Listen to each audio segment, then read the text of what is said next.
right, so Triston Passmore, world-renowned Last of Us man. Uh, what do you think? It's pretty good. And then we'll play the theme song, and then it'll be perfect.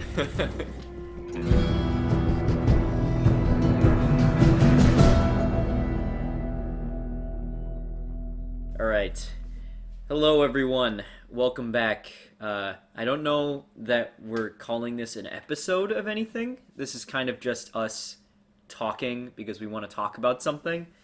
But this is the first time we've done a podcast in a very long time, so if you did listen beforehand, welcome back. I'm Chris, and I'm joined by Triston. Hi, I missed you all. And we're here today to talk a little bit about the recently finished season 1 of The Last of Us HBO show. Just kind of talk about our thoughts and feelings about it. And as you know, we're both kind of, I'd say, pretty big fans of the game. You might be a little bit more of a hardcore fan than I am. I'm an average The Last of Us enjoyer. Like, I really like the games, but I'm not like, I wasn't like shelling out $70 just to play the remake. Oh, I didn't on do that PS5. either. I didn't do that either. Yeah, so I've played each of the games like once or twice. I've only played part 2 once. I've played part 2 2.5 times. Oh yeah, yeah. No, I haven't gone back to it since it came out. It's just very, very dark and It takes a toll. yeah, you really gotta be invested. It's very taxing. Yeah, so we're both pretty big fans of the game, and obviously this HBO show has been a huge deal in terms of just the pop culture space recently. So we just kind of wanted to talk about it and air out our thoughts and all that kind of stuff, and maybe even talk about some hopes for the next season. So I guess first and foremost, I just want to ask, what were your just very base level overall thoughts on the show so far? We'll get into spoilers a little bit later, I guess. I think after this, we can just kind of talk about whatever part of the show.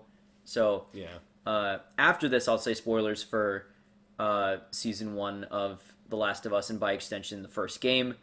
But just for now, just overall, what would you say your opinion on the show is? I would say that it is really good. Mm-hmm.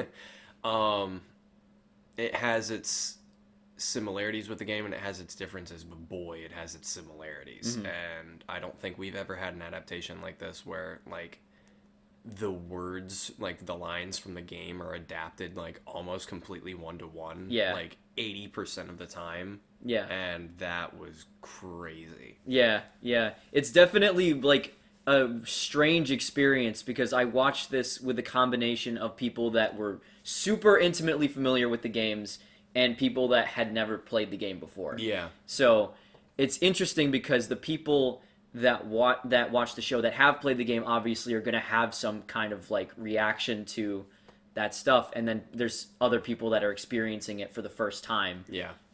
So it's a very, very interesting experience. I definitely also thought the show was very, very good.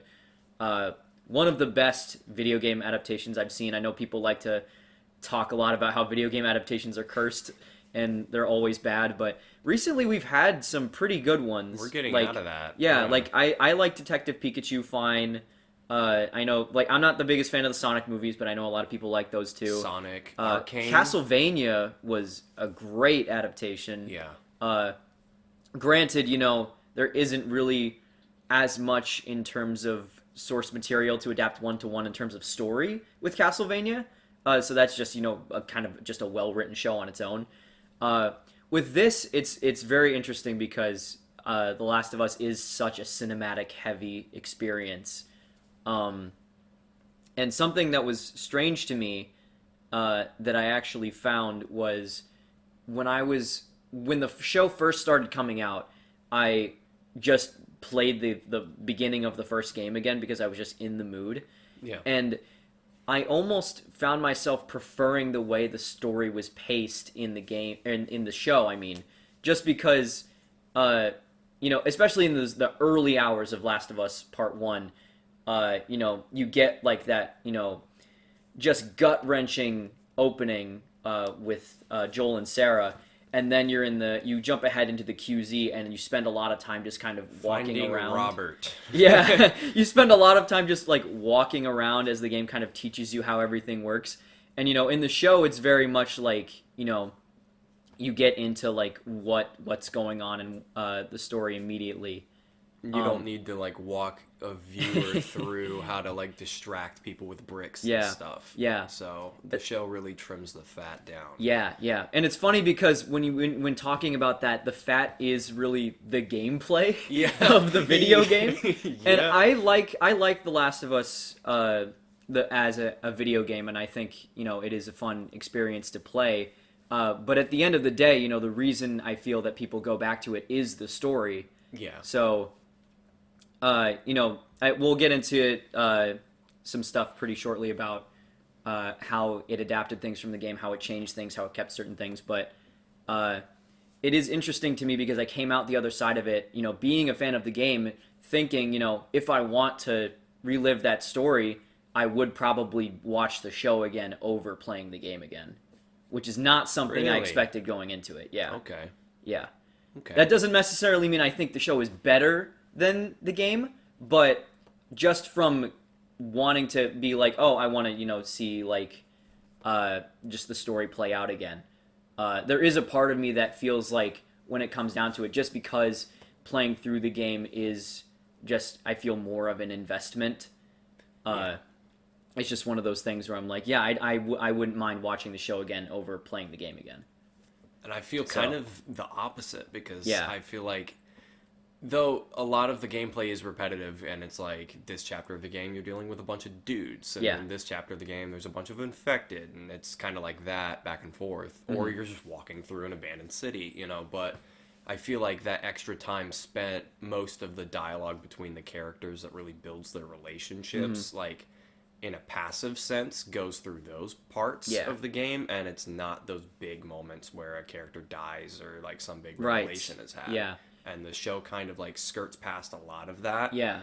Or only alludes to it, or takes like the scene in the hotel lobby, like that shows up in the show, and that's something that Ellie just passively does. Right. At some point, I think Billstown or something like that, or Pittsburgh.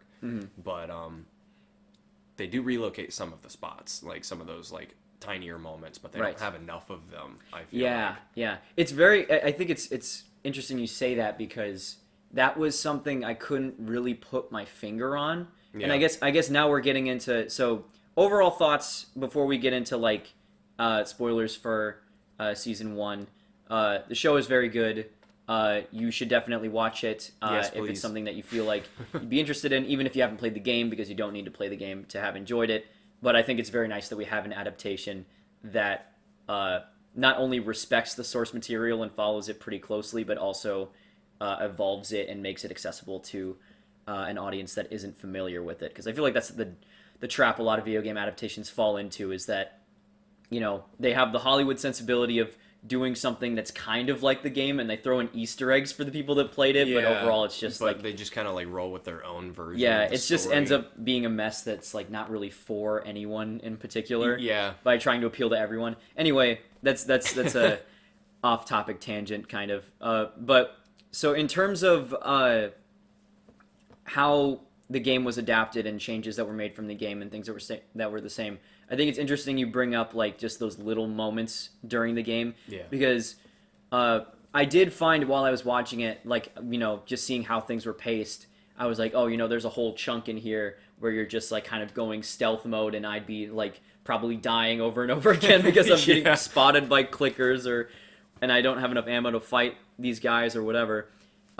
So I enjoyed being able to just get to the meat of the story in that sense. But I definitely did feel what you're talking about by the end of the show, where there isn't as many little moments where Joel and Ellie just kind of connect or just have a little passing conversation that just kind of builds the relationship. Because I definitely did feel like the show does do a good job building their relationship and bringing them closer together.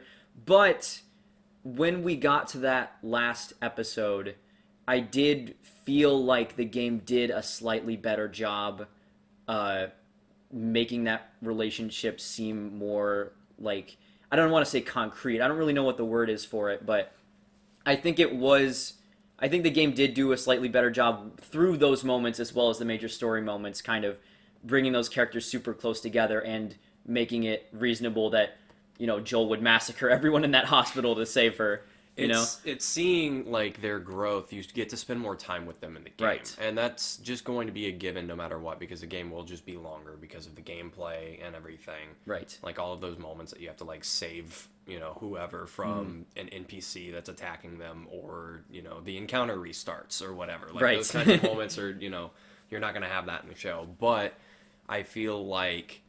And this is to no fault of like the show or like the showrunners or anything. I just feel like it needed a few more episodes. I feel like they probably just didn't have the budget for that, and if they added on a few more episodes, the rest of the show would probably suffer because they wouldn't be able to like distribute their resources as like tightly as they did to make this work. Right. But I just feel like they spent a lot of time, and this is a good thing.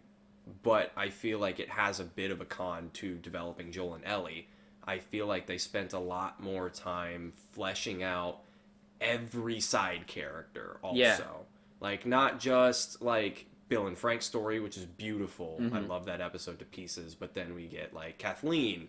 And then we get Perry, We get, like, some of, like, the deep dive into them. And then a little bit less, it felt like, with Sam and Henry. But then, like, the bad guys, in air quotes, you can't see me, but I'm doing air quotes, like, that kid, Brian, or whatever, that, like, is, like, begging for his life before Joel kills him, like, they sidestep, or they take an extra, like, route alongside the main Joel and Ellie stuff to make sure that everybody else gets a little bit of humanity put into them. And that's a good thing, but I feel like it came at the cost of spending just a little bit more time to see Joel and Ellie go from you're just cargo, you're not family, to baby girl. You are you are the only thing that matters in my life ever, here on out, like always. Right. I definitely see that, and it's a complicated problem because I feel like it's like there's two sides of it, right? Where it's like you're in the realm of making a TV show, and it's like you have all these little moments, but in the context of making a show, and it's not like in the process of playing the game, getting from one place to another, because that's just what you do in video games. Yeah. It's like you look at that as a showrunner and you think like, well, little moments like these we can afford to cut them in favor of developing characters that weren't as developed in the game, just because a lot of that stuff doesn't really move the story forward in a meaningful way. And it's like, obviously you want moments where the characters connect, and like not everything needs to be in service to the grander plot, but it is a thing where, like, especially for an audience that didn't play the game and isn't familiar with some of those moments, it just becomes a thing where, like, if you had more episodes and all of them were just kind of Joel and Ellie just walking from place to place, like just talking, the audience starts going, okay, like, can we get things moving? You start to get a little bit antsy. So it's definitely a decision I feel like makes sense from a showrunner's perspective, and I do think that some of the development, like Bill and Frank, and I even thought that, I mean, it's been a while since I played the game, but I they did develop Henry and Sam a lot more than they were in the game, I thought.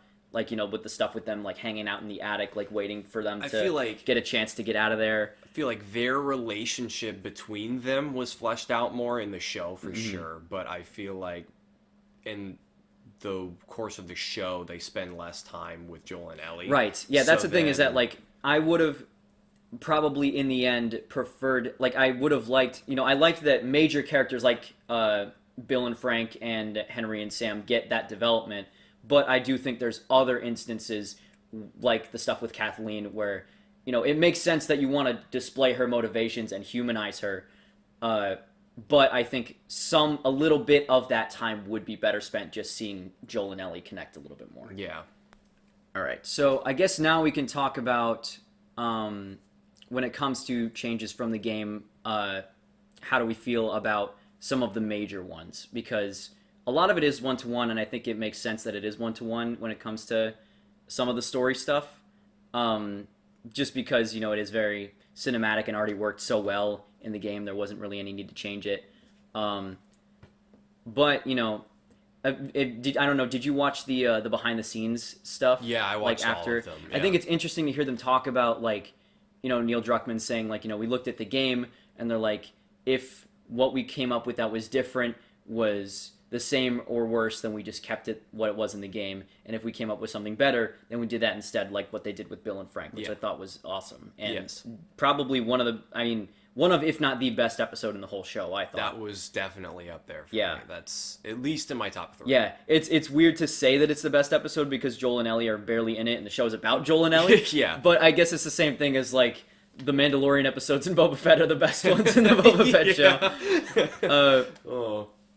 But yeah, when it comes to changes like that, I definitely think that they helped build the world a lot better because there was a lot more, I think, world building in terms of the apocalyptic stuff in Part 2 in terms of the games. Yeah. And even Left Behind to an extent. Mm-hmm.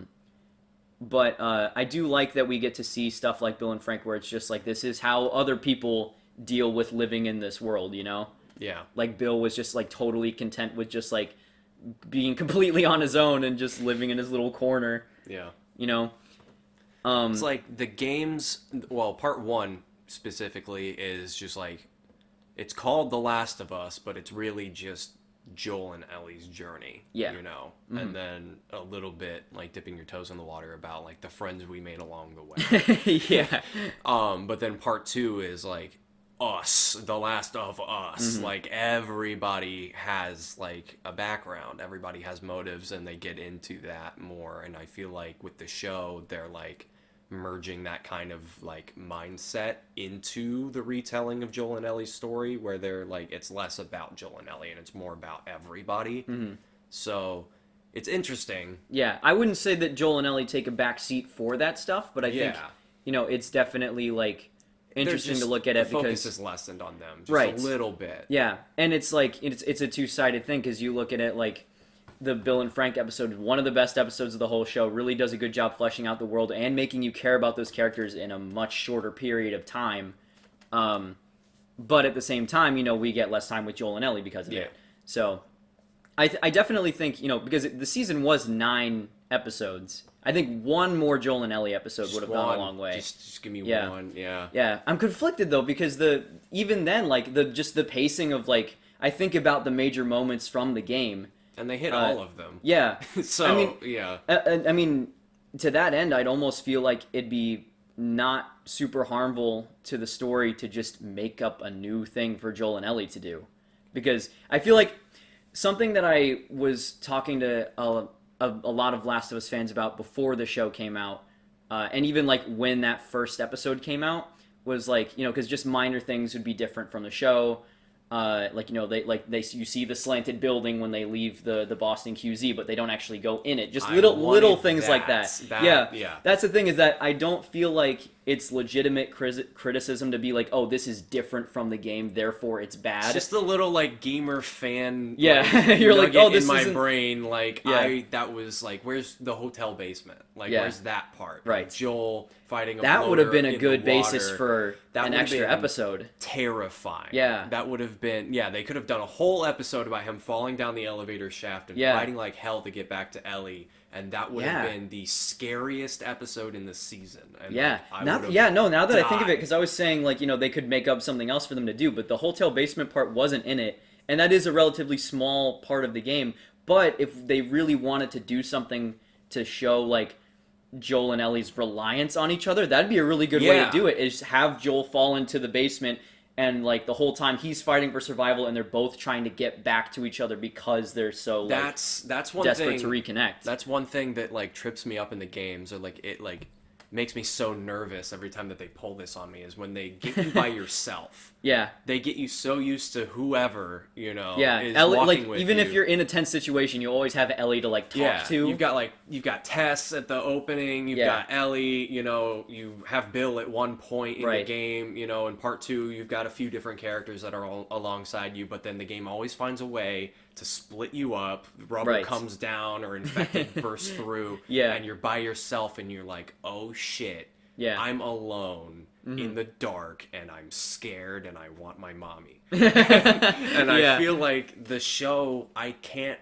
think of a time when they did that. And because the one time there was like kind of like a stealth moment with the infected, it was Tess, Ellie, and Joel together. So they don't really get split that much, and that's not after you spend so much time with them to where you want them all together.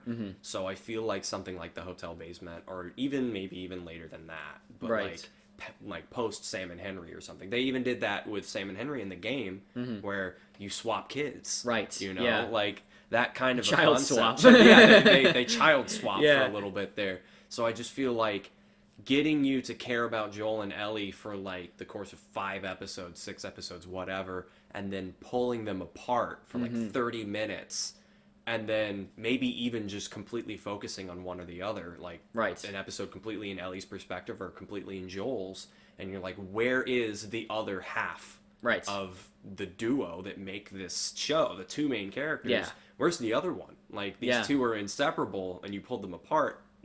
What's going on? How are they feeling? Where are they at? Like, I'm worrying because I haven't seen them in 30 minutes. So when they show up at the end, you're like, oh, good, what a relief. The more we talk about it, the more I'm like, damn, like, that would have been so cool. And it's like, at the end of the day, like, you know, I feel like most of the changes from the game were for the better in terms of developing the other characters, and I do think that the Joel and Ellie relationship is strong by the end of it. But just like, you know, moments like that would definitely, I think, have helped. Just strengthen it. Yeah, just a little bit of reinforcement on it. It's already spectacular, but just like one extra element that I felt like I needed personally. And that's just like a nitpick. That's not a criticism. But it's just like, I hope that season 2 and onward do that kind of like psychological torment of like, where's this other character that I know and love so well? What did you do with them? Neil Druckmann put them back. I think that would have been interesting too after the Henry and Sam episode, because, you know, they made the change where Sam is deaf. And he needs he relies on Henry for communication. That would have been awful. So that they did a whole thing about like how much this kid relies on his guardian, you know? And it would have been interesting to see that when it comes to Joel and Ellie in the next episode, if they did get separated like that. Because I thought that was a really great change, and it really helped like demonstrate the reliance they had and the importance of that relationship. Yeah. Or even like they could have done like where the sewer that they go through in like Ish's colony and everything. I love that nod that they threw into Ish and everything. But I did miss the infected in that part where they spill in and then separate them. I feel like it would have been an interesting twist if they put the kids together and the adults separate. So then you've got like Sam's reliance on Henry and everything that's shattered, and you've got this child here like missing his guardian, you know, and then you pair him with Ellie. You know, and then like that's Ellie's first time being like a protector kind of figure, and just kind of like alluding more to like her like becoming more and more like Joel over the like progression of the storyline, and becoming more like her, you know, parental figure, you know, so she like steps in and has to take care of him. And then you've got these 2 adults, like, where are the kids, like, freaking out, you know, just to watch Where's my baby? Just, like, watching both of them, like, devolve. They're, like, they're stoic, like, we can do this demeanor. Yeah, just like, oh, shit, oh, fuck. Where's my child? Yeah. All right, so... Those are all what-ifs, though. Yeah. And, you know, I imagine, like, you know, obviously no spoilers for part 2, but... They have said that part 2's story is probably gonna take place over multiple seasons. It definitely So will. I feel like that means that we'll probably get more flashbacks. I hope so. Because I feel like because part 2 is definitely longer than part 1, but I also feel like you could tell that story in one season. So You'd have to cut a lot, though. maybe, I don't know. There's a lot of perspectives that they show. Yeah. And a lot. I'm just like, if you're gonna do building. like maybe not 9 episodes, but even like 11 or 12, and like cutting out everything that was gameplay in part 2. I mean, we'll get more into it when we actually talk about part 2 at the end. But I do feel like there's room for more flashbacks in when it comes to adapting part 2.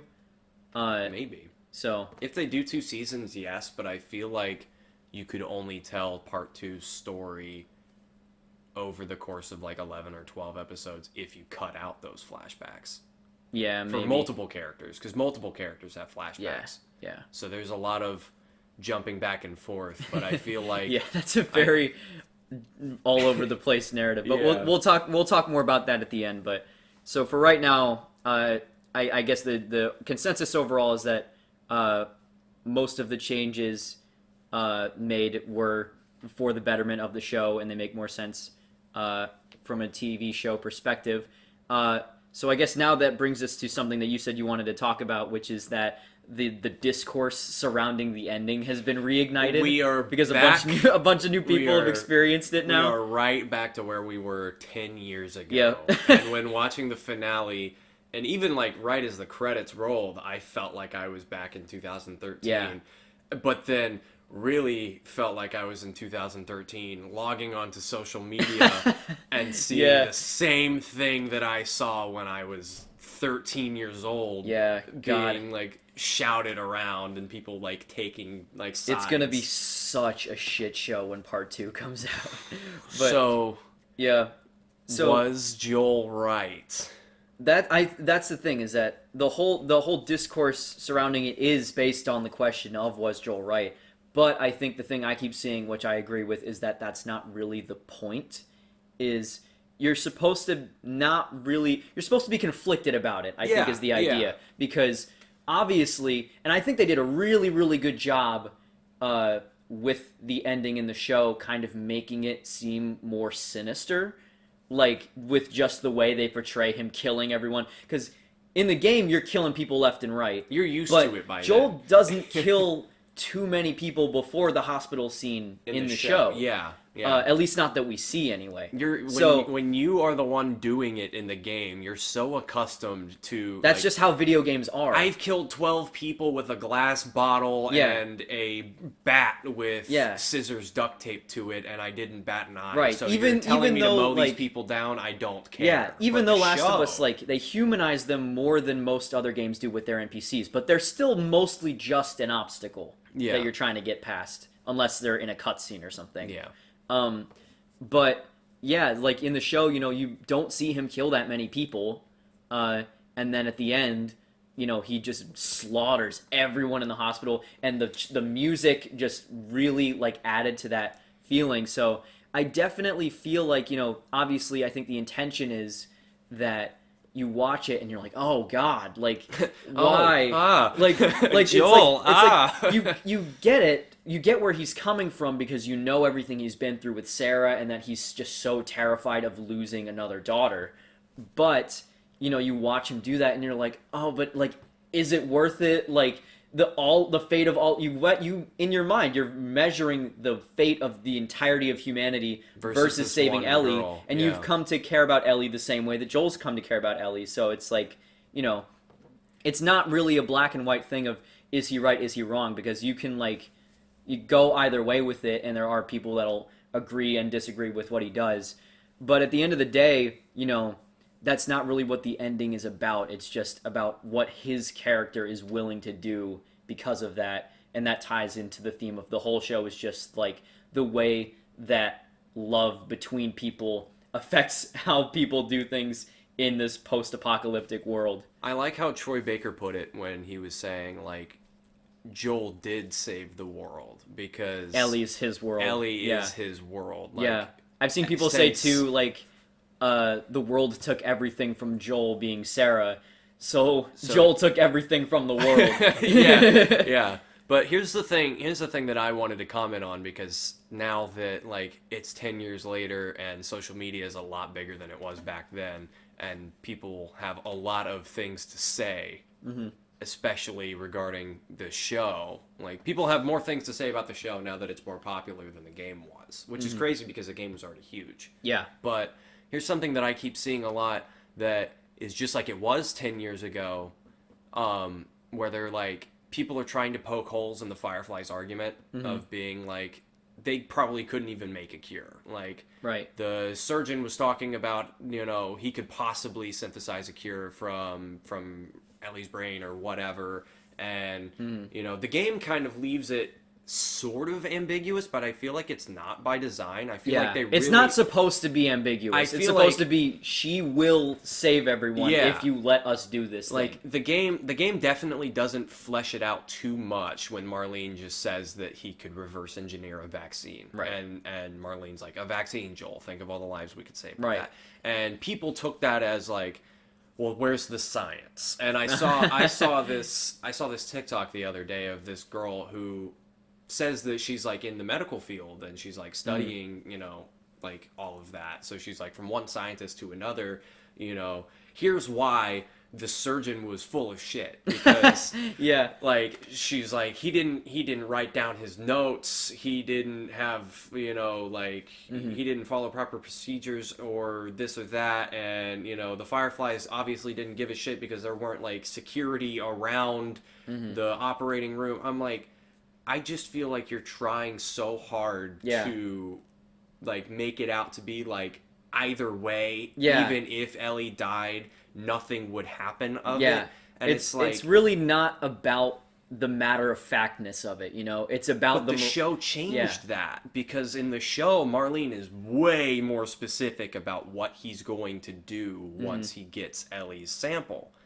She spells out the whole process for Joel. She tells him, this is step A, B, C, this is what we're doing, rather than just like in the game, we're gonna try to make a vaccine. This will be a cure. But doesn't she still say he thinks it could be a cure? Like, possibly. Like, they know what they're going to do, but they're still like, I mean, again, the ambiguity of whether or not it will work isn't really the point. Yeah, like, it's you about, can like, debate it, but I feel like because the by that writers logic, are if you're trying gonna, to like, drive that home, that this, like, this is huge and it is to be like respected. There is supposed to be weight here. You're not supposed to be like, Joel's just gonna kill them all just because they're inept, they're incompetent, they're not gonna do it. Like, by that logic, like, you can pick apart the science of the show way more than just that specific moment. But, at the end of the day, it's like a tool to tell this story and for these characters to act around it. It's not about like whether or not it would for sure work. It's like all of the fate of all of humanity is hanging in the balance, and it's about the decision that character makes because of the relationship they have with the other character. Yeah. So yeah, when I said, is Joel right, that was a trick question. Yeah. There is no... Yeah. Like... There's a lot of different ways you can look at it, and I think it's a very... From an objective argument, like, there's one answer from a moral standpoint, there's another from, from a parental standpoint, from a personal, more small-scale standpoint. There are so many yeses and nos to that, like, that answer, and I think that question. Yeah, and the most interesting thing about it is that you can make a solid argument for literally any way you can look at it, because like, if you're on the outside looking in, like, from the show, like, you look at it like all of humanity versus this one person, you can easily think, well, of course you should sacrifice that one person for the greater good of the entire world. But like, you see like people online, like parents or like just people with families, like, no, if that was like my daughter, like, I would do the same thing. Yeah. So, or if you're Joel, like, obviously it's 1,000% understandable why he did what he did, but and it's like, there's no definitive answer. Exactly. So I think, and that's the thing with the internet, whether it comes to stuff in the story or your opinion on, like, media in general, and like, I'm sure we'll see a lot more of this with part 2, just like we did with the game. Yeah. But the thing that's important to remember is that it doesn't have to be black and white. Like, you don't have to completely agree with what happens. You don't have to completely disagree with it. It's just something for you to think about, you know? Yeah. And that's what I think, like, that's why the story has resonated for so long and been so impactful, is that it does such a good job building up those characters and getting you to understand their motivations, so that even when they do something that should be objectively horrible, you're like, I kind of get it, though. Yeah. Yeah. So I feel like there's always been so much discourse about like this game and the show now and part 2, because everyone's trying to like insert themselves into the scenarios Right. of like, that's not what I would do, yeah, because but like, you can't this know. world is so believable, Yeah. and you can see yourself in this world. So when you're watching the things unfold, you're like, that's not how I would do it. But Right. you have to remember that's what Joel would do. Yeah. You have to understand that's what Joel would do. This is what Ellie would do for part 2. This is what someone else would do with Right. this other thing. Right. Like, And it's just a human thing to, like, feel like you can understand how something will play out when you watch it from the outside. but when you're experiencing exactly, it, you're like, you not can't Joel. know how you would react if Yeah. you were in that exact same You're not situation Joel, until you're you're not already Marlene. in it. Yeah. Yeah. So, yeah, I think It's a I very think- loaded Yeah. like ending. Yeah. For sure. and that's why it's so great. Yeah. And I'm so glad that they kept the cut to black the same. Yeah. Because it is like I watched it with my girlfriend Tati, and she, it cuts to black and she's like, "That's it," like, because you want to know, like, like, is their relationship gonna be okay? Like, what happens like once they get to Jackson? Like, and I think Neil Druckmann said like they shot a version of it where she kind of like turns and walks away. But they kept it the same as the game, because that cut to black and the uncertainty of it is much so stronger. powerful. Yeah. Yeah. I was listening to There's just so much to think about after Yeah. that moment, I was listening to Ashley Johnson and her thoughts on that ending, and like where she was coming from when she did the like initial performance of it as Ellie, and she's like, that okay isn't like that, like she believes him, Right. like she knows he's lying, like Yeah. Ellie's bullshit detector is off the charts. Yeah. You can't lie to Ellie, but that okay is like, after everything that we've been through, like after the love that I've gained for you, and after everything, like something is just going to be different for Yeah. you to stand here and lie to my face when I know you're lying. Right. Like, It's like okay, Yeah. I'm just going to be a little different around you now, Right. but I still trust you. yeah, it's an uncomfortable thing because she knows that he's most likely lying about it, but it's just, for him to have lied about it would just be such a horrible thing that, like, she really just can't bring herself to She believe doesn't him want to accept it because of the but she consequences knows. of that. Yeah. Yeah. Like, in the back of her mind, she's like, yeah, I mean, he's probably lying to me, but it's like, it's just knowing for sure that he is lying about it, and that everything that actually went down is just such a horrible thing that it's like, you just can't bear to actually think about it Yeah. that way, especially after everything they've been through. Yeah. So, yeah, all right. So, let's see what's next on the docket. All right, so we talked a little bit about this already, and this is another thing I think is kind of ambiguous. There isn't really a solid black or white answer. Well, there might be for some people, but the question is, which is better in your eyes, the game or the show? Mm-hmm. So I mentioned this a little bit earlier. If I were revisiting it, just because I am someone who's very busy, I don't really have a lot of time to sit down and play huge games like that. Like, especially nowadays, I prefer games that are like more focused on just fun core gameplay and are like super short. Yeah. Because I can like get through them in a night and I don't have to worry about it being on the backlog.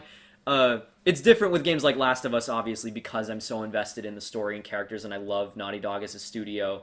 Yeah. So like whenever they put out a game, I'm obviously going to be there day one and play through the whole thing. Absolutely. But when it comes to like spending my time playing a game, I not even just with The Last of Us, but with any game that I've played, I very rarely actually go back and play through the entirety of a game I've finished already from start to end.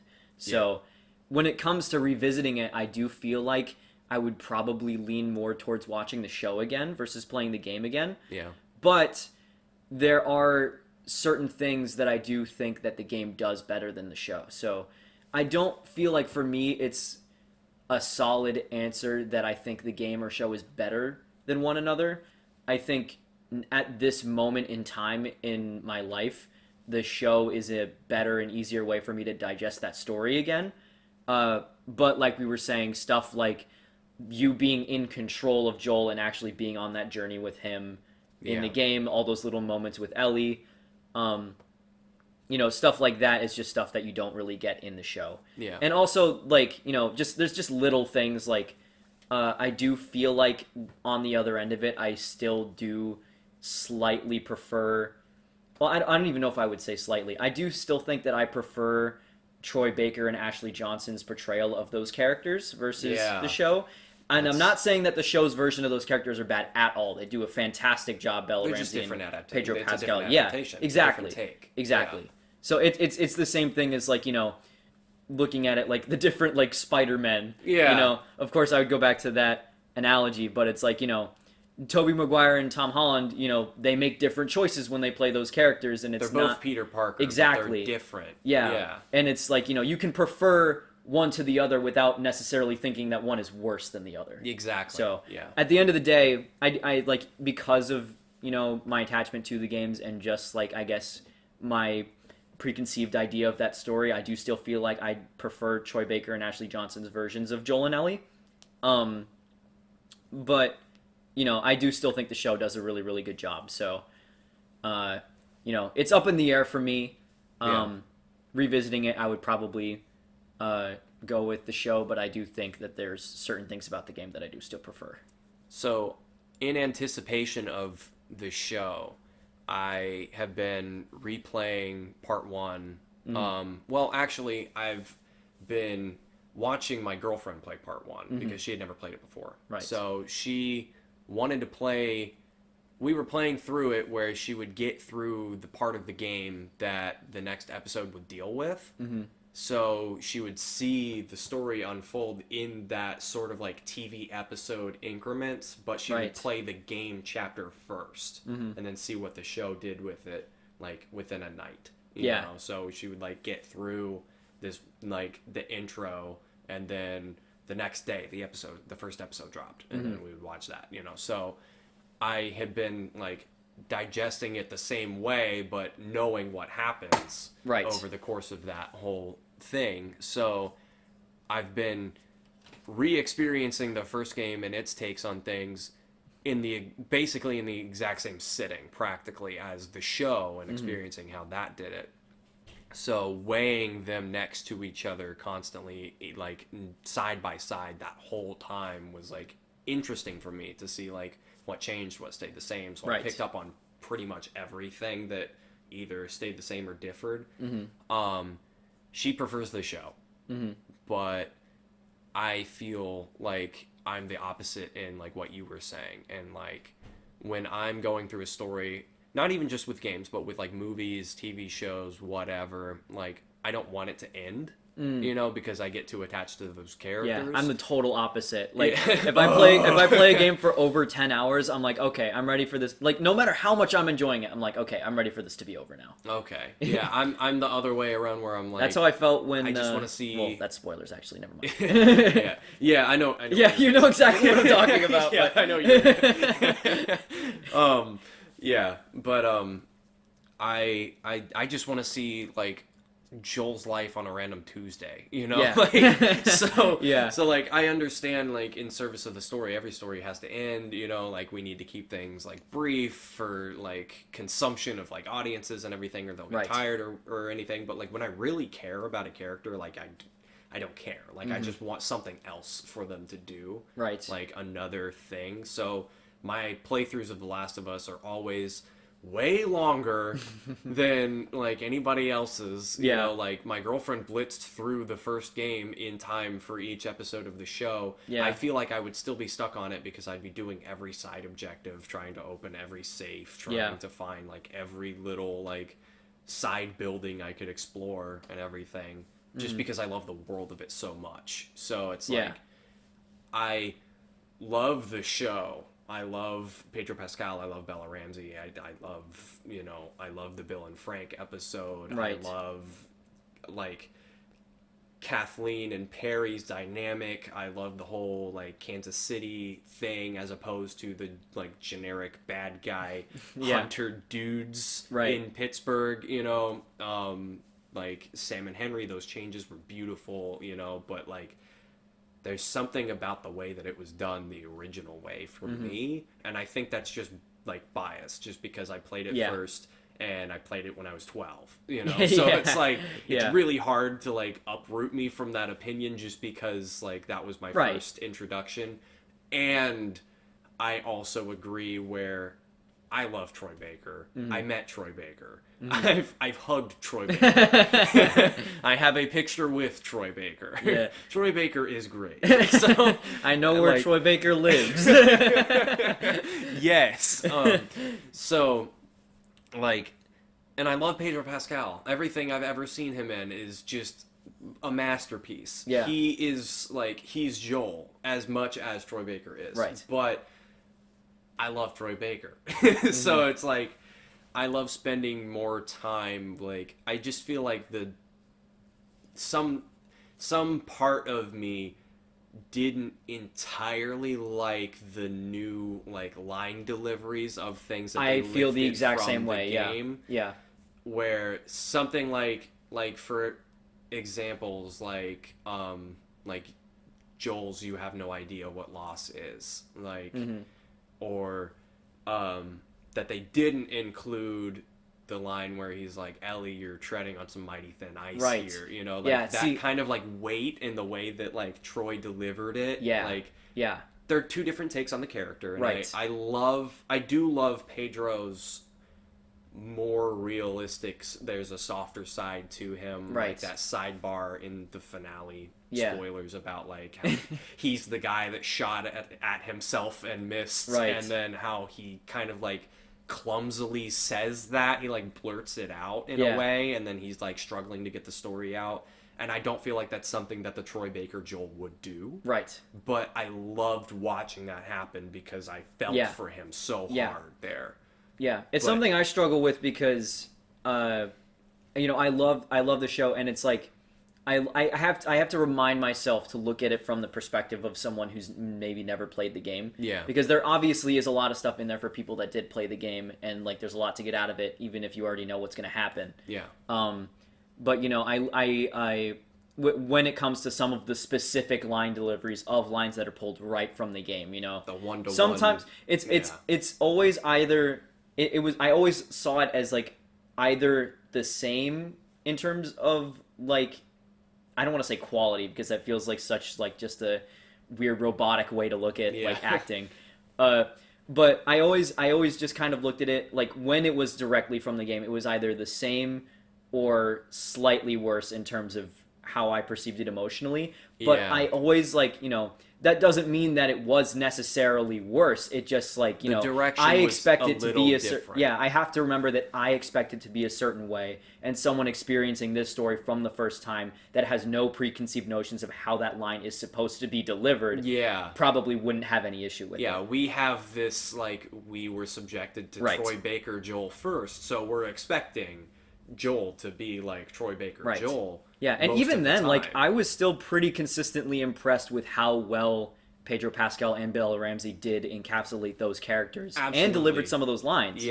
But, it's just one of those little things in the back of my head I have to try to turn off. There were some instances where they were better. Like specifically when Joel is interrogating those two guys. His, like, notorious, like, Joel torture scene. It's okay, I believe him. And, like, the way he, like, shouts what town at that guy, like, in comparison to, like, how Troy Baker did it, like, S tier already, but, like, Pedro elevated that whole thing to a new level, I feel like. So, like, I prefer that way more. Or Ellie, like, saying to David, like, Ellie's the little girl that broke your fucking finger, you know, like, Bella nailed it there, you know, so, like, there's moments where, like, I like them more, but I just feel like in totality I'm still wanting more of like Ashley Johnson and Troy Baker. Right. It's nice that we got a little bit of them in the show. Everyone's cameos were amazing. Yeah. I do wish that there was a little bit more focus on the end where like that one nurse in the background, Laura Bailey. Yeah. was there, but she was very, very, very minute compared to like all the other like game. Did you see the cameos. picture of her with the peace sign over the doctor's corpse? Yes, that was. Oh really my funny. God, that's just such a layered picture. Yeah. Does man. he know? Yeah. But yeah, I love that we got to spend time with like the cast from the original game for the most part. I don't think Game Bill came back, but I was glad to see everybody else. Yeah, I remember like because Troy Baker plays a much different character than Joel, but like there's just certain parts where you get hints of the Joel voice in his line delivery. You hear it, and sometimes. I'm like, oh, it just like warms my heart. when the finale opens with like Ashley Johnson's character like screaming in pain, and I'm like, I've played so much part 2 that like as soon like I didn't even see her face. I was like, oh, that's her. Yeah, it was on a black screen. I'm pretty sure when it opens, and you just hear her, and I'm like, Ellie. Like, yeah. Like I forgot. It's like very poetic. I forgot what version it was that I was watching. I'm like hearing Ellie. I'm not introduced to her new character yet. I'm still hearing like I saw Ellie. You know? I saw people tweeting that it was poetic that Ashley Johnson gave birth to Ellie 2 different times. Yeah, once on the motion capture stage and once absolutely intentional. Literally. I did hear that story at the start was initially a planned DLC for part 1 that just didn't make it. Yeah. And then I think Dark Horse Comics adapted it into a comic book. Mm-hmm. And now we finally see that. That's like, cool. In some sort of like human like live action performance. Like, right. It was so cool to like hear about the journey that like first 10 minutes of that episode like went through to get to where it was. Yeah. Like it's so nice to see that came out. Like we finally got that after all this time. Yeah. Were they trying to like kind of hint at the fact that her being bitten during giving birth is why Ellie is immune? It was because and they make a deal out of it where when Marlene comes in and she sees that Anna's infected, but she's holding a baby. Yeah, she's like, I cut the cord. I cut it before I was bitten. She didn't. Yeah. That's not what happened. She still had the umbilical cord attached to her child when she was infected. So I think that is what like and that was what I was saying earlier about like the game kind of leaves it ambiguous. I feel like in the show they were trying to spell it out as obviously as possible. Yeah. Here is scientifically how this baby became immune, the process that like what natural phenomena has to happen to make this baby immune. Yeah. And then how they were planning on making a cure. It's just from that it's a knowledge. horrible case of dramatic irony because now I'm like, okay, so we need to get this person who's pregnant in a room with an infected. Yeah, invite it's like them at just the right time so we can actually make the vaccine. It's this like super morbid like thing. Like but the only person that would know how to do that now is like dead. Is dead. Like Marlene is the only one that knew the conditions. Right. Knew that Anna was lying about the umbilical cord thing. And obviously wasn't like twisted enough to like force any other pregnant women into that scenario to be like fodder for these like scientific experiments. Yeah. So that's not gonna happen. Yeah. The world may never know. Yeah, that's one other thing I wanted to say about when it comes to stuff they changed or added was the cold opens at the beginning of the first 2 episodes. I loved those. Like like where they kind of like show the beginnings of like the infection of the world getting ready for that it. Was fucking amazing. That was scary. Honestly, like when they stopped doing them, it makes sense that they stopped doing them because it's like you can only do so much before you're caught up to what's going on. But I was disappointed when they stopped doing them. Because I wanted a few more of those. I loved those. Yeah. Like just the feeling of like pure dread, knowing what ends up happening and seeing people like reacting to like, you know, on the talk show, like the possibility of it for the first time, like having it in the back of their heads, and like that one doctor lady that's like, you need to bomb the city. Yeah. Start bombing. Yeah. It felt like what I wanted Fear the Walking Dead to be when that first came out, and it ended up not being that for me. Yeah. But I loved that concept back then of like watching, like, because in the original The Walking Dead, you know, you just do a time jump. Rick wakes up and you're months into the apocalypse. Yeah, and a lot of apocalypse stuff stuff happened like day one. Right. You know? It's like you always see from the beginning of the outbreak and then what life is like after people have already adjusted to it. You never really get to see the build up to like, oh shit, like this is like the rational like mostly rooted in reality explanation for how this infection works. And you know, obviously, like I said, like, you know, you can pick apart the science and disprove that kind of thing, but you know, in the context of the show, just the way everything is delivered and like the way on the talk show, like the audience reacts to everything. The way everyone laughs it off at first, but then and then the more he explains it's like, oh shit. Yeah, once everyone starts to understand that this like phenomena could happen. One day, like just like that weight in the room going silent. And everything like was so scary. I was just a little distracted because I'd been watching a lot of Agents of S.H.I.E.L.D. and the scientist explaining it is also a scientist on Agents of S.H.I.E.L.D. Oh, that's funny. That is one thing. I think that's my one critique of the show that I would have to say is that like they had a really strong start in making you feel like at any moment you're going to shit your pants from fear. And then it just kind of teeters off eventually. Yeah, there isn't really a lot of that tension. Yeah, like I go back to the hotel basement, but it's like that vibe. The game does that several times of like that vibe of like you're in this room with a bunch of infected, or you're in this room with a bunch of like terrible, vile like hunters, people, whatever. And it's effective. What are they gonna do to me? Yeah. What are they gonna do to Joel? You know, like it's like, and you know, you can look at it as it's effective because you are in control, but I also feel like, you know, you put those kind of moments on screen, which the show does a couple times, and you know, you can convey that tension because people care so much about the characters. Like you've done such a good job developing them that when they end up in these situations, especially like for people that haven't played the game where you don't know whether they're going to survive, like there's just so much like tension and you find yourself like holding your breath. You know? And I feel like not having... I don't want to say that the show needed a bunch more violence or anything like that in any way, because I know that there were a lot of people like complaining there's not enough like zombies or whatever, and it's not about that. But I do feel like one or two more strategically placed instances of danger. Just moments where... For the people like, that don't know that Joel and Ellie live. Right, you know? Just moments where you're kind of like, how are they going to get out of this? Yeah, you know? You know, there should have been just one room of like 2 or 3 clickers that they needed to get past, to sneak past, you know?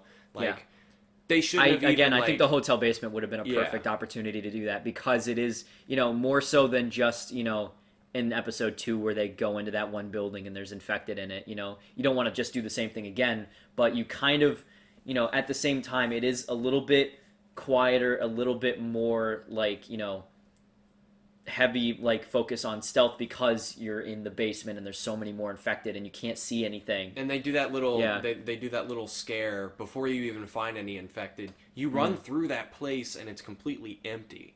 But save for like a swarm of rats that come out at you and then run away. You know? But then after Joel turns on that generator, that's when the infected come out. So you go through there and you're like, something's off, but the coast is clear. You're fine. But then you crank that generator. Oh shit, there's a bloater, there's stalkers, you know, there's like all this going on. You know, I feel like if they just did something similar in the show, or just like one instance of like, we had the introduction meet the clicker, you know, in like the second episode, and then they get caught. And then I feel like from there, the danger level goes from, here's a few clickers in a museum, and then you jump 4 or 5 episodes, and then there's a swarm living under the streets that come out. I feel like there needed to be something, instead of like small little pocket of them, all-out warfare, gunfight, massacre, bloodbath. There should have been just one instance of like they're in a hallway and there's just a big one walking down the hallway, Yeah. or a few clickers or something, and no violence whatsoever. Yeah. But 5 minutes of them trying to sneak by it, and Yeah. you're just biting your fingernails the whole time, clenching your butt cheeks, like Yeah. like. Please don't trip. Don't make a noise. Just that like horror movie vibe. I just needed one scene where they're behind cover and he picks up a glass bottle from on top of the table and throws it to distract them. That's owe us that much in season 2. We need a brick scene and we need a bottle scene. Yep. That's all, and then the show will be a 10 out of 10. So I guess on that thing, because you said you wanted to rate the show, before we move on to the last section. The last section of I can't think of a clever way to. What would you rate the show out of 10? I would say a 9. I think I would also say a 9. Yeah. If there was 10 episodes, then it would be 10 out of 10. A 9. One for every episode that there was. Yep. And 1 point deducted for the episode that wasn't. I couldn't have said it better myself. Yeah, I think it's a great adaptation. I'm honestly feel so lucky to live in a timeline where we got an adaptation of a Naughty Dog game that's as good as this was. I feel like just the stars aligned, because so often, I feel like it's backwards to talk about the video game curse now, because we are getting better video game adaptations. Yeah. But even still... I'm still afraid of it. Even with, because I look at stuff like the Sonic movie, and it's like, yeah, it's still, like, an alright movie, but it still has those problems that bother me so much with video game adaptations, where people, it feels like it's like Hollywood executives looking at it, and it's like, okay, how do we take this and change it so that general audiences will latch onto it more so? With Sonic, it's like they took like the Sonic movies, to me, I feel like still suffer from Alvin and the Chipmunks syndrome. Right. That's exactly. Despite like having so much accuracy to the source material and those characters and their looks and their design and like, their attitudes, everything, like it feels like those characters, but the world is still wrong to me. Yeah, and it's like it's through some Hollywood studio meddling. It's like it could be just exactly what we want. Right, but and they tease you with that wrong. stuff too, because Yeah, they know that there's fans of these things that are gonna go to this movie and want to see things that they know, right? Yeah. And obviously, Things I Know isn't how you make a good movie, but when the source material is already so strong, there isn't always really a need to make drastic changes to it, and I think that's what this show understands. And especially having Neil Druckmann and people that actually worked heavily on the games involved in the show was such a smart move, because I just watch movies like Sonic, and it's the beginning of it, you can tell we obviously they changed the design because people complained about it, but you can tell that it was a movie built around that idea of what Sonic is. Hollywood executive we'll write this whole story where he comes to the real world and buddy cop meets animal. It's a road trip across the country, even though he can run at the speed of light. Yeah. And it's like those we get misunderstandings. A minute of Green Hill at the beginning of that movie, and watching it, as a Sonic fan, knowing what Sonic is, you watch that and you go oh, this is what I want. And then immediately it just turns into a whole other thing. And it's there's some things that I like about the source material in there, but at the end of the day, it is a totally different beast. I feel like you have these worlds, you have these characters, and you have these fans. Mm-hmm. And obviously, you shouldn't be making these adaptations one-to-one for the fans already. Right. But you have to respect the fans you already have, and obviously, what you're working with is good enough to have a fan base already. Right. And that should be known, and that should be understood, and that should be respected. Right. So what you do is respect the source material, respect the fans. Don't just dangle what could be in front of the fans and then design it for these general audiences that could either live with or without that product. And that would probably enjoy something based heavily on the source material anyway. And you use that as a gateway to get them into the, like, endless catalog of what came before it that all of these existing fans like. So, like, with this show, you know, I love the game to pieces, and I would still place it personally above the show, but I feel like I love the show. The show is amazing. The show is almost a complete masterpiece, and I feel like for anyone that hasn't played the game, if you watch the show and you like the show, you can get into the games then. Right. If you want more time with Joel and Ellie, go. Yeah. You have the game, yeah. you know? And it's like, there's only a few twists and turns that, like, you're going to know how the story goes, sure, like a brief outline, you know, but there are things different. So there's something new for you there. You're not just playing the show. Right. That's awesome. Yeah. You know? And then, if you want more, there's another game. Right. And you can get into that before the next season comes out. And then that would be, like, an interesting perspective to have. Like, someone who watched the show first, but now is familiar with the story of part 2 because they played the game first. You know more from the games than you do from the show, even though the show got you into it. So, like, that's going to be different than my experience, and I think that that's a wonderful thing. Right. And that's something that, like, the rest of these adaptations, like, need to do. Like, I think you have, like Arcane. Yeah. Is nothing like League of Legends, but it still respects, like, the worlds and the characters and the lore and everything, and that was enough to get people to like those characters that weren't pre-existing League of Legends fans. Yeah. You know? Like, yeah. And now we've got the Mario movie coming out, too, which obviously we can't judge till we see it, but it looks shaping up very much like it's understand. Like... Yeah. Like, not even just because of things we know, but just, you know, just how much work has clearly gone into bringing that world to life. Yeah. You know, like if it was like, you know, a traditional like Hollywood adaptation, I don't want to say it'd be like the original Mario Brothers movie because even that's just such a bizarre animal.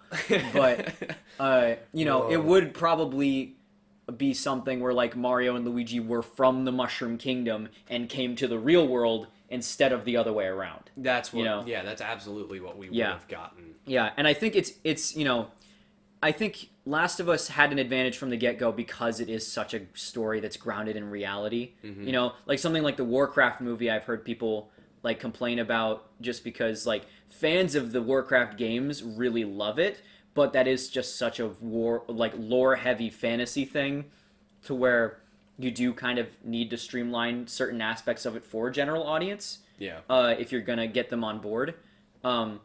But I feel like, you know, in that sense, The Last of Us, you know, it is just such a story that's grounded in reality and, like, human emotions that we can all relate to. And I think at the end of the day, they did a really, really good job, you know, keeping everything that worked from the games and then, you know, and expanding, changing, or adapting other things so that it worked within the format. A rewrite. Yeah.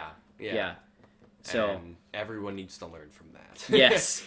If you touch any more of our babies, our gamer babies, please respect them. Yeah. Please don't make fun of Charles Martinet's Italian accent in the Mario movie. Oh, no. All right, so I guess one last thing before we go. God damn it. One more thing before we go. Here's the last of the things. Well, last of the things is I want to talk a little bit about where we see the show going from here in terms of adapting part 2. And what you were saying, I think, is super interesting in terms of people that haven't played the games before playing part 2 after watching the show. Yeah. Because what my experience was with my girlfriend is that we started playing the game, right? But she was she's not super into gaming, and she would get like scared like playing the game herself just because it can be a little bit difficult at times. It does get overwhelming. And, you know, it can be scary. But she would get bored watching me play it because it's very, you know, a lot of moments are stealth heavy and you do a lot of sneaking around, and it's tense if you're the one playing it. But for someone like her, you know, she wants to watch it for the story, and like that kind of stuff just isn't as interesting to her. So we played through the point in the game up to where you reunite with Tommy. So everything after that in the show was all brand new to her. That's crazy. Yeah. And I thought that was super interesting. Because, you know, for the first half of the show, she's like, oh, yeah, I remember this. And then, like, after that, it was just, like, all brand new. And it was super cool seeing her get to experience that. And now we're at the point where she wants to know what happens so bad. She wants to read ahead in the book. Yeah. So, but we're at this weird crossroads where we're like, you know, because she wants to know what happens next. But, you know, chances are we're not going to sit down and play through part 2. It's going to be the same thing as part 1 where we just aren't going to be able to get through it. It'll be a really long time. Yeah. That game is So long. we've been saying, like, you know, we can either wait till the show comes out or we can watch all the cutscenes on YouTube. And I feel like that's not the right way to go about it, though. Because I don't think so either. I feel like between part 1 and part 2, there was an evolution at Naughty Dog in their storytelling a little bit, to the point where a lot of part 2 is told, like, the gameplay is woven into the cinematics. Yeah. And a lot of, instead of it being, like, cutscenes. Yeah, it's like, because the there's, like, characters are in there Last of Us doing Part it. 1, there's cut to black. Yeah. Like, between gameplay and cutscenes. Because the game had to load. Right. So it would pull up these pre-rendered cutscenes while the game loads at the next level, and that's how you would get your bites of storyline. Yeah, and obviously there is still somewhat of a separation between the story stuff and the gameplay, like the stealth sections especially. But for the most part, it is fairly seamless in terms of, like, you know, you're walking with a character and the characters are having a conversation. Important conversations. Like, while you're playing the game, 2. and then it, like, just completely seamlessly goes into a cutscene. Yeah. You know? And it's like, you know, there's so many different compilations online, and they all kind of have different ideas of what moments are important. Yeah. So that's a struggle. Yeah, that's it's hard because I don't want her being anxious to know what happens and then, like, getting spoiled because she Googled something by accident or something like that. At the same time, you know, it's probably going to be at least a year and a half until we get season 2. And even then, that's not going to be the whole story. The entire story. Yeah. So, I spoilers for part 2 from this point on, by the way. Yeah. Like, if you've listened this far and you don't want to go ahead because you haven't played part 2, thank you very much for listening in. But we're getting into spoilers for part 2 now. I love you. Goodbye. Goodbye. All right, are they gone? Are they? Hey, I just really just need to get the weight of her knowing that Joel dies off my shoulders. I just need that out in the open. I fought like hell because my girlfriend loves to predict the endings of games as she's playing them. Mm-hmm. And this is crazy because she didn't play any games before, like, we got together. So, like, she's picked up the controller. She knows how to play them. Mm-hmm. Like, she's good.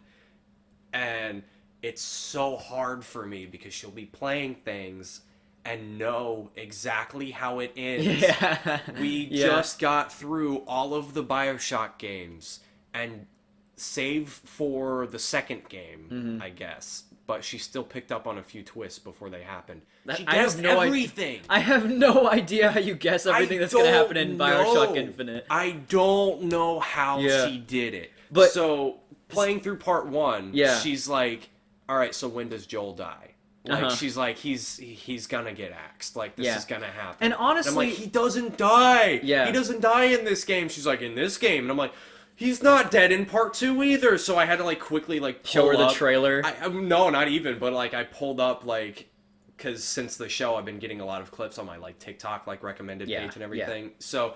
I got one of, like, one of the flashbacks where Joel's alive, so I was like, look! Here he is in part 2! He's not dead! Yeah, with my girlfriend, it's not so much that she can predict what's going to happen, it's that she just asks so many questions. She asks it until you, like... Well, it's the thing is, like, you know, we're talking about, like, we were watching with some friends that are also Last of Us fans. She was the, like, when we watched, after the finale, we were hanging out with some people, and she was the only one that hadn't played Part 2 out of that group. So we were all being secretive, but we were like, oh, yeah, no, Part 2 is, like, really sad.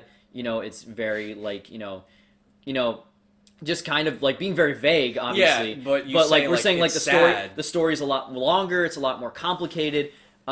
But no, of course she's asking questions like, what happens? Like, does Joel die? Does Ellie die? Yeah, is it sad because Joel dies? Yeah, and like, that that's the thing is that Yes. when you say a story is sad, immediately they're like, oh, so a main character dies. Yeah, so right? somebody's gone. Yeah. And I even think because going into part 2, I did have a feeling that Joel was gonna die. I knew in my soul. Yeah, because this it's just such a brutal world, And that an action as huge as what he did has it consequences. doesn't have it can't not have repercussions. There are no happy endings in The Last of Us. And even like the when the reveal trailer first came out for part 2, and like they have Joel standing in the doorframe and you don't see his face and it's just his silhouette. Yeah, and he's like, what are you doing? Are you really gonna go through with this? And she's like, I'm gonna find and I'm gonna kill every last one of them. That one. And someone commented and they're like, what if that's just in her head? Yeah. And she's on a revenge mission. That's how I read it, like from Joel. From the and I was like, that makes way too much sense to not be true. He walks through a door where you can't see out of it, but it's open and it's glowing white, and his silhouette walks through. You just see a shadow walking through a glowing white door of heaven. Well, Joel is definitely not in heaven. Well, that's no. Absolutely not. But that's how they frame it. No, in that trailer. yeah. And that was in the first Ellie's trailer. mind, at least. Yeah. So I'm like, they got Joel Angel walking through the gates of heaven to ask Ellie if she's going to go on a murdering spree. But it's not like Joel dying is a completely like what like a crazy it's not a completely unpredictable thing. But it is one of those things that like she doesn't know for sure what's going to happen in part 2, and just having that in the back of my head for years now, like ever since part 2 came out. Yeah. And I've like, we've like, I think even you and I have like let something slip a couple times. Like I think we were in line for a ride at Universal. Ooh. And you said like, apparently Pedro Pascal is like it's something came out on IMDb that he's only billed for like 2 or 3 episodes. Oh. Yeah. And she was like, why? And like, does he die? And I'm like, no, he doesn't die. No. Oops. So I'm sure she's probably they recast him. Yeah, it's like no. I hope she's probably forgotten about that kind of thing by now because it's been so long since stuff like that happened. But I've just been trying so hard to not give away any plot details. Like even like I haven't said the names of any of the new characters, like or what their role is in the story. Yeah. So it's just a hard thing for me because obviously I don't want her to experience that story through just watching the cutscenes on YouTube. Mm-hmm. But at the same time, it's like until season 2 comes out, I'm just holding my breath, hoping that nothing gets spoiled for her. Yeah. Because I imagine, when it comes to adapting part 2, I feel like most of the changes that I would want to see are just in terms of how the story is organized. Because the structure of it with change. Flashbacks like all over the place, like in the middle of the story, like not even flashbacks to the same era but to different points in time for different characters, like all throughout the narrative, it just like gets a little bit too messy for my liking. And especially what I was gonna bring up earlier, where you get to the point where you're in the theater and like Abby comes and like has you at gunpoint, and then you go back to Seattle day 1 and play through all that time again as Abby. Yeah. Like by that point in the game, I thought the game was coming to an end. Because like there's just like all these like, especially like this sequence where you go into like the aquarium and it's like stormy and you're in the boat. It's like it feels like that feels like final boss. It feels like a ambiance. climax. Yeah. And I imagine that's probably the intention. Because then they're like, oh, well, let's see this from another perspective. But it just goes on for so long. And you just, me personally, in the back of my head, I'm like, yeah, okay, sure. But what happens to Ellie? Yeah. Yeah. So, but then the game does that a few more times where, like, you get to the farmhouse with Dina, and then, you're raising a family, and you're feeding some goats, and you're chilling, and then you watch the sunset, and then you go to bed, and then you're like, this is a beautiful place to roll the credits. And then she wakes up in the middle of the night, and she's like, I gotta go kill some more people. Look, you don't understand, I have to kill. Yeah. And obviously, like... And then you cut to Abby again. For the story they want to tell, it makes sense for them to end the game where they did. I just think that it does a lot of meandering and kind of, like, looping around the point of the story. And obviously, the intention of it is build up this other character, see that they're more similar to the character you're familiar with than you might think at the beginning, because in the beginning you're just like, I want to kill them because they killed this person that I like. But definitely in terms of how the flashbacks are organized and how that story is told and how the characters are developed, I think that just reorganizing it will go a long way in terms of making it a little bit easier to swallow. Yeah. And I think even just having it in a TV show format will make that easier That'll too. fix things a lot. Because when you're playing the game, it is, it's a heavy time investment.